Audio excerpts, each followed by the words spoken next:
আমরা যে বিভিন্ন দরবারে বরকতের জন্য যাই, যে খান জাহান আলীর দরবার, তারপরে ৬০ গম্বুজ, শাহজালালের দরবার, শাহপরানের দরবার, কেল্লা শাহর দরবার, বেল শাহ, অমুক শাহ, শিকল শাহ, অমুক বাবা, তমুক বাবা, এই যে বিভিন্ন দরবারে আমরা যে যাই বরকত আনার জন্য। কি আনার জন্য? বরকত আনতে যাই, বরকত আনার জন্য যাই।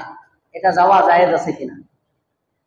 এটা কিতাবের মধ্যে মাসলা লিখছে যে যেহেতু এই ৩ মসজিদ হাদিসের মধ্যে আসছে, সুতরাং এই ৩ মসজিদ ছাড়া আর কোন দরবার বা কোন মসজিদে ইবাদতের উদ্দেশ্যে এভাবে সফর করা কি নাই, জায়েজ।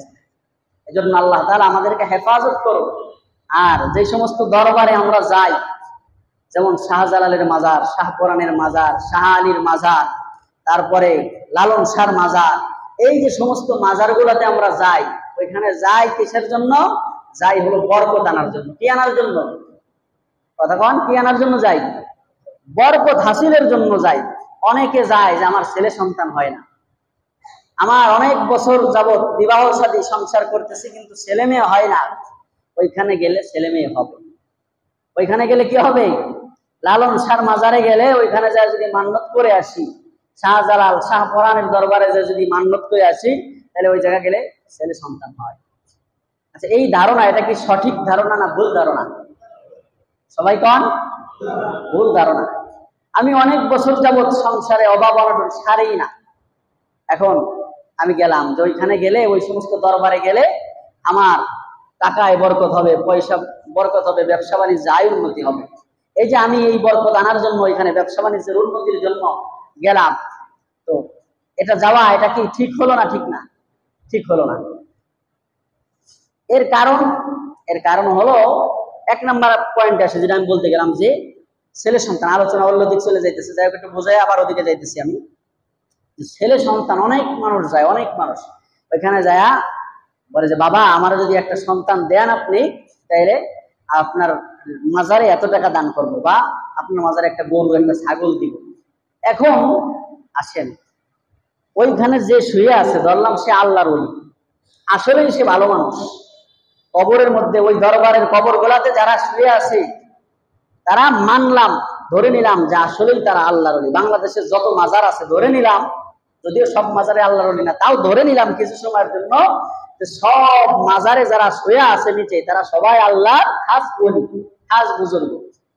কিন্তু যত বড়ই বুজুর্গ হোক, কোরআনুল কারীমের আয়াত এটা উল্টানোর মতো ক্ষমতা কোন আল্লাহর ওলির বুজুর্গের আছে? এটার বিধান উল্টানোর মতো ক্ষমতা আছে? নাই।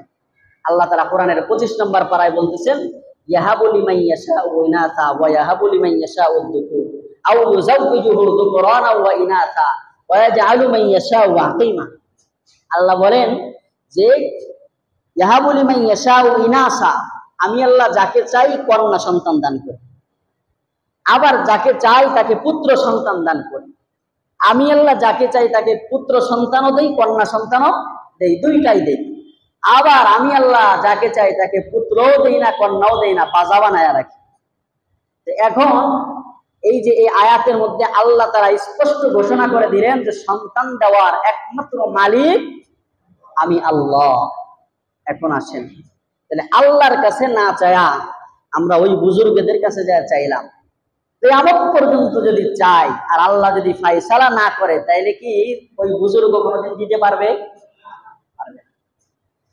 ২ নাম্বার, ব্যবসা বাণিজ্য আয় উন্নতি বা বরকতের জন্য বিভিন্ন দরবারে আমরা যাই। যারা যান ওই সমস্ত দরবারে, আল্লাহর ওয়াস্তে আপনাদের পায়ে ধরি, আপনারা মাইন্ড করেন না, আপনাদেরকে পচানোর জন্য বুঝি না, বিবেক খাটান, বোঝেন একটু। ২ নাম্বার, ব্যবসা বাণিজ্য আয় উন্নতি, এটা দেওয়ার মালিক কে? আল্লাহ তাআলা। এখন ওনাদের কাছে চায়া কোনো লাভ নাই, এর ১ নাম্বার। এবার ২য় নাম্বার আসেন, বাংলাদেশের বেশিরভাগ দরবার গুলা, যেই দরবার, মানে কিছু কিছু দরবার তো আছে ঠিক আছে, ওইখানে যারা শোয়া আছে তারা আসলে আল্লাহর ওলি।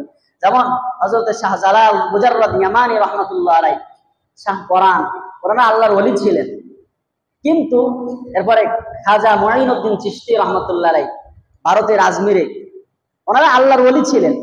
এদেশে এসে ইসলাম প্রচার করেছেন, ইসলাম প্রচার প্রসার উন্নয় ঘটিয়েছেন। কিন্তু ওনারা তো এখন নাই, ওনারা চলে গেছে। এখন উপরে যারা আছে আপনি যে যায়া ওইখানে মান্নত করে ছাগল দিলেন, গরু দিলেন, আমি আপনি ওইখানে টাকা পয়সা দিলাম, এটা কি বলেন তো ওই আল্লাহর ওলি পাইতেছে কবরে? হ্যাঁ, আপনি যেই গেট দিয়ে দিতেছেন ঠিক ওই আল্লাহর ওলির কবরের নিচে আর নামতেছে না, ওই পাশ দিয়ে আর এক গেট দিয়ে ওইটা গাঞ্জাটেদের কাছে যাইতেছে, ঠিক কিনা? গাঞ্জা খোরদের কাছে। বিশ্বাস না হলে আপনি শাহ আলীর মাজারে যায় দেখেন, ছাগল এক পাশটা আপনি দেন, বাস ওইটা আর এক পাশ দিয়ে নিয়ে পিছনে নিয়ে ভাগ বাটোয়ারা শুরু হয়ে আছে। তো এই জন্য খুব সতর্ক, আমার আপনার পকেটের টাকা জানি এই সমস্ত অসাধু কার্যকলাপের মধ্যে না যায়। আল্লাহ তাআলা আমাদেরকে হেফাজত করুন। তো